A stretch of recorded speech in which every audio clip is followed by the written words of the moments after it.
আমরা এখন আসছি গাজীপুর জেলা কালিয়াকৈর থানায়। সেখানে ঐতিহ্যবাহী একটা মেলা হচ্ছে 1 মাস ব্যাপী বাণিজ্য মেলা।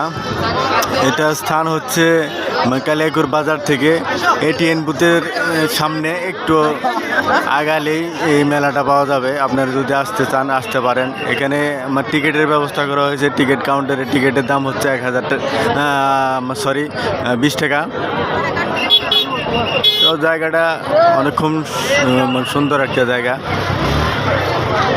আর এই সামনের যে গেটটা করছে, গেটটার ভিউটা খুব সুন্দর। আর এখানে প্রচণ্ড ভিড়। আজকে শুক্রবার, প্রচণ্ড ভিড়ের মধ্যে আমি একটা ভিডিও করলাম। অবশ্যই ভিডিওটা ভালো লাগলে একটা লাইক, একটা কমেন্ট, একটা শেয়ার করবেন। আপনাদের ভালোবাসা অতিরিক্ত আশা করি, কারণ আপনাদের ভালোবাসা না বললে আমি কোনো উৎসাহ পাচ্ছি না। আশা করি আপনারা অতিরিক্ত ভালোবাসা দেবেন। আসসালামু আলাইকুম।